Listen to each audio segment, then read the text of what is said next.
I'm Young John, and welcome to Toy Fair 2020. Hey guys, it's Justin from Bluefin here at Toy Fair 2020 in New York, showing off a lot of exciting things. I want to start here at the Gundam side of things, the hobbies department. What's really cool about this case is it shows retailers that Gundams come in all shapes and sizes. And what's important here is we start at like an SD and we go all the way up to the big boys. So it's important to know that regardless of your skill, there's a little piece of Gundam for everybody. The RX-78 looks fantastic in these cases. It's sort of the face of Gundam, if you would. Just announced in the last couple weeks was the Gundam Universe Wave 3. So if you're not into necessarily building figures or you don't have time to build figures, you can just take them right out of the box and start playing with them and posing them. The EZ8, the Wing Gundam Zero, and the Strike Gundam were the new bad boys on the block. We're expecting those June in Japan, July here in the United States. You can see some silhouettes teasing what is to come, and that Zaku in the back is looking mighty fine. I'm very excited about that guy. You can see the packaging for the Gundam universe. You can find these guys at like other retailers like like your Targets or your Walgreens. You don't necessarily have to go to a specialty hobby store to find them. A lot of fun to play with. Most of the people in the office have these guys on our desk. We have some Gundam build fighters and divers. Most of these are available now, with a couple that are coming out later this month, like the Jupiter Gundam and that mobile doll May. Yeah. Other than that, everything's available now, so get your hands on those guys. One thing I'm really excited about is the Hello Kitty and RX-78 crossover that we're doing. You can see the sprues for Hello Kitty are actually in the shape of her face and the bow tie. I think that's fantastic, the ribbon. It's a SD body, and you can just basically pop that head off and pop it on the other body. It's fantastic. And we also have the PlayStation and Sega Saturn model kits. You can see from the sprues there's not a whole lot involved. Take you a couple minutes to put those guys together. And no, they do not play video games. For those of you asking, they are not working models. The Figure Art Zeros, those are really cool because it's an action pose. You don't have to do any of the work. It's all right there and easily to display. And it'll be like a prime addition to your collection. We have the Ichiban statues. These figures are amazing. The My Hero Academia and One Piece. The cool thing is, I always equate Ichiban statues, it's kind of weird, to that grandmother that collected spoons. You know, if you just had the one spoon, it wouldn't be very impressive, but when you have an entire collection of them, it really stands out. It seems weird to say that, but it's exactly what it feels like to me. I always feel like if I'm gonna have an Ichiban statue, I wanna have the whole deal, and they look great together. They always showcase very, very nice when you have a bunch together. Cowboy Bebop, you can get your hands on the entire series for relatively cheap. And once you watch it, you're gonna be a fan of it. And the SH figure arts for Spike and Vicious actually came out last year, but everyone loves them. They're smoking hot, so along with the Swordfish. And then Faye Valentine is new. We have a prototype model of her right there, but we do not have a release date just quite yet. Here we have the the Dragon Ball model kits. When I think it's so funny because when I think model kits, I think of Gundam, and that's crazy that we have the Figurize. We can totally do action figures in model form, which is great. And there's not a whole lot to them. They're pretty easy to snap together. No glue, no paint, easy peasy. And you see you got Goku and Vegeta. Then we got some GT action over here. People are fans of the Super Saiyan 4. And then down here we have the Great Ape. We call it musical monkey chairs because when I took one out and took pictures of it, it just keeps ending up on different people's desks every day. Everyone wants it on their desk. It's just like these other Ichiban statues, just a full-blown figure. Yeah. It's ginormous, it's 12 inches tall. All right, so one thing that we're really excited about that we have here at the show is this Dragon Radar from Proplica. Everyone's always looking for Dragon Balls and how can I get them all 7 to make that wish, right? Well, now you can play along. It comes with a stand, or you can play with it yourself. We have one right here. Press and hold it down, it'll make all the sounds. It'll give you your little location. There's a fun game that you can actually play with it to where it'll start tracking Dragon Balls and you can see where they're at, and then you can ultimately win the game. It's a lot of fun, and it's only going to be $30. So even if you just want it chilling on your shelf or you want to play with it, Either way, it'll be a great addition to your Dragon Ball collection. Also new is the Jackie Chun, SH Figure Arts, the Son Goku Ultra Instinct. Jackie Chun is in May, and then Son Goku Ultra Instinct is in April. And then, of course, everyone's been eyeing Captain Ginyu. We all want the Ginyu Force for SH Figure Arts. No one's gonna say no. It just takes some time. Everyone's pretty excited about it, and we can't wait to bring it to you guys. We have the Vegeta Great Ape. This is gonna be our largest SH Figure Arts. It looks amazing. This is gonna be another one of those musical monkeys that goes on everyone's desk. It's gonna have amazing articulation. Scheduled for July. Hopefully we can get it in time for San Diego Comic-Con. The Super Saiyan Vegeta and the legendary Super Saiyan Brawly. He's just an absolute monster, a total beefhound. These are figurized standards. These are model kits. You put them together and you get to play with them. You can see the runners, sprues, all there at the bottom there. They are not too difficult, not on the scale of, let's say, a Gundam. Pretty much anybody can put these together in just a few minutes. Also new are the Sailor Moon Figure Arts adorable little minis. They actually come in really small packages. We have obviously Venus, Mars, Moon, Mercury, Jupiter. This is what people will tend to see in stores where it's in corrugate. That'll be like on a top shelf kind of thing. They display great in the box as well as outside. And then we also have these Pokemon model kits. These also just came out with Pikachu, Eevee, and Mewtwo. They are available now with more on the way this summer. Up here at the top, we have some Kamen Rider merchandise. So we just launched a new campaign called Team Rider.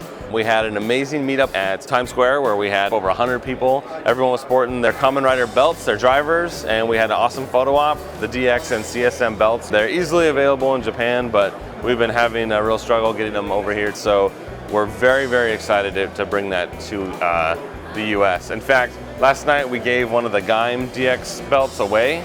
That was a lot of fun. And we don't even have our shipment in yet. So the nice person that won this, they're one of the first people to get the new Bandai Gaim belts in. So that's rad. We have the Deca driver, and then we have the Lost driver. These are available for pre-order on our website. They have all kinds of fun little gimmicks. There's the different cards, you insert them in, and then it'll blink and scream at you. And I first got my hands on a DX belt, and I was playing with it, and I'm like, this is the greatest toy ever. Like, I don't even know what's happening, and I just couldn't stop playing with it. It's making all this noise, and I'm just sitting at my desk just punching all the buttons and shoving everything in. These ones are a little bit more modestly priced. Like, these ones are $75, whereas the next podium over here, we have the CSM belts. Now, these ones are a little bit more expensive. They're a much higher quality product. In this particular case, this Kiva belt, it's a $320 belt, but it also has this companion piece, the Tatsulat, and you wear that on your wrist, and the two communicate with each other.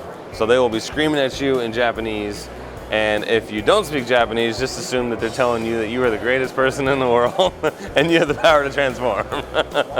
You know what's funny is, once I got my hands on a belt, I thought it was the coolest thing ever. I ended up buying 4 belts before I even started watching the show because I just like playing with them so much. Well, they're a lot cheaper. You buy like the cards and stuff? Like, well, this is the only one that has cards. The other ones all have like keys that you insert to make noise. Don't you have to buy all the keys and stuff? Well, you can, but I was buying these bundles and it made it a lot easier. Kamen Rider's really making an impact here in the West. They definitely brought back the SIC, the Superior Imaginative Coliseum. We have the Ryuki there with the dragon. It looks so incredible. That was on someone's desk until about 3 weeks ago. Then we had to pilfer it for the show. Felt terrible doing it. The ghost was actually on my desk, and I was kind of sad when I had to surrender it to the show. But what can you do, right? And then of course Kuga with the always happy thumbs up. Burning Godzilla made an appearance at the Tamashii Nations event in Tokyo. Everyone's pretty excited about that. We're very happy to get it. We should be having it in May. Godzilla is just amazing, and the entire Godzilla community is just outstanding. They love all of our monster arts, and we can't wait to bring more to them. Here we have Ultraman, having services like Netflix, Crunchyroll, Funimation. We're able to have a lot more access to shows that weren't available before. And now that Ultraman is on Netflix, we're really starting to see a surge in Ultraman, which is great. You know, one of my first comic books I ever got when I was a kid was an Ultraman comic, only solely on the look, like sort of the don't judge a book based on its cover kind of thing, but I'm like, who is this incredible guy on this cover? I gotta get my hands on it, yeah. So that's really cool. These are SH figure arts, and everyone loves those. All the accessories that come with, the faces, the hands, you name it. It's really exciting stuff. Then Shokugan are the little guys. These are the types of things that you would see maybe when you went to like a hobby store, or a collector store, a comic book store, maybe by the register, sort of like an impulse buy kind of thing. So here we have our Star Wars model kits. These came out pretty much in conjunction with the new movie, Rise of Skywalker. What's really cool about Kylo Ren is that he has an in-motion effect with his lightsaber, so you can see that it's like he's swinging it versus just a plain model kit. But these are all ones that you have to build yourself, just like those Dragon Ball ones that we were looking at. They don't take that long. They're nothing like a Gundam. Anybody can do them. You don't have to feel intimidated whatsoever. Just a handful of parts. And everyone's really excited about our Marvel SH figure arts. They always do very, very well. And we finally have Captain America wielding Thor's hammer, the Iron Spider, and then Iron Man's. Why does he have Thor's hammer? Because he is worthy. The end of Endgame. Oh, okay. He is. Yeah, I haven't. Yeah. Oh, spoiler alert. Get on that. You're almost a year behind. This is our Illumination Gallery. What's cool about these is when you think of like Guardians of the Galaxy, where the collector just had different things in his collection. That's what I feel like this is. Like someone shrunk down one of the heroes, shoved him in a case, and now they're part of your collection. There's a little tiny, what looks like a little watch button battery on the front of the base there. That's actually a motion sensor. When you wave your hand in front of it, it'll light up the case, which is pretty cool. This is our Meisho Movie Realization line. It's been around for a couple of years. It's based off of traditional samurai armor. So everything that you see on their actual armor sets is things that would have been found on samurai's armor. And what's cool about this one is Akbar. He was first revealed at New York City Comic Con last year, and we didn't have license or approval at the time. But now we have pretty much the green light that's saying that this guy is being made, so it's really exciting. If you look closely, you can see that Akbar's head is actually a helmet, and there's a man's face inside there. If you look down a little bit lower, you'll be able to see some eyes and a mouth. And what's also cool about this figure is that the hands are actually giant gauntlets. He has his own closed fists that are his hands. It looks fantastic. Everyone's pretty excited about this figure. The newest ones are Kylo Ren, Captain Phasma, and the First Order Trooper. This is from Injustice, from the video game. Doomsday, he's coming out at the end of the spring there in May. Bane just started hitting shelves in the last couple weeks. Lobo actually comes out next month. And then you have Darkseid who's coming out in April. Storm has it down when it comes to big figures. They are so large, but the articulation is great. They feel the quality is there. They're totally beefy. That Doomsday looks incredible. Like when you think back to like the early '90s when Doomsday was the one to defeat Superman, and you look at that figure, it kind of all makes sense. Moving down, we have Ares was revealed here. There's two different Ares. This armor is completely different from that one, which is kind of cool with Storm. A lot of times it's just a reskin of a ninja or something, but in this case, they went all out when it comes to the variant. You can see extra horns, skulls, spikes. They're two very different figures. And what's also cool is that the diorama that's behind these figures was created by Daniel Maldonado and Emilio Morales, and they're based up in Seattle. It was very nice of them to donate and actually make these specifically for our Toy Fair event. Over here we have Mortal Kombat, always the popular franchise. Motaro is the big reveal for Toy Fair. We also have Daniel Maldonado and Emilio Morales. They wanted to create a fun diorama for showcasing the Mortal Kombat figures. But what's cool about Raiden is he comes with a head exploding effect, because we all know that Mortal Kombat's all about the fatalities. So one of his accessories is an exploding head. You put his palms together, and you have another figure kneeling down. You slap the exploding head on top of that figure's shoulders, and you can get that effect.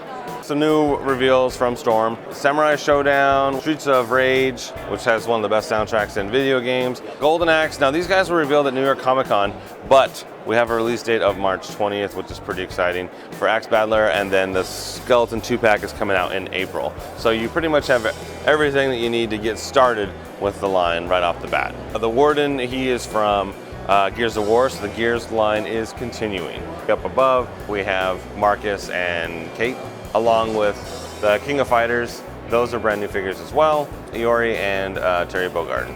Those just hit shelves this week. Here we have our Transformers from Flame Toys.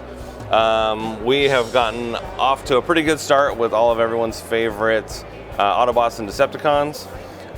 The big reveals right now are the Generation 1 Optimus. He's scheduled for April. Everyone's really excited about that. Flame really got the color and tone of that Generation 1 Optimus. Just to the left of it, now this is a model kit, but just to the left of it is another version of Optimus, but he's a figure. You don't have to build him. He comes ready to go right out of the box. Just to the left of him is Megatron, of course. Now, the original version that we released was the IDW comic book version of Megatron, where he is defected and he's become an Autobot. In this case, he is now back to being a Decepticon. In the back there, we have Devastator. He ships to stores this week, and then he looks amazing, and everyone's really excited at the office to build that guy, because who doesn't love Devastator? And then, of course, we have Rodimus. He is our big reveal for Toy Fair 2020. So these ones here are die casts.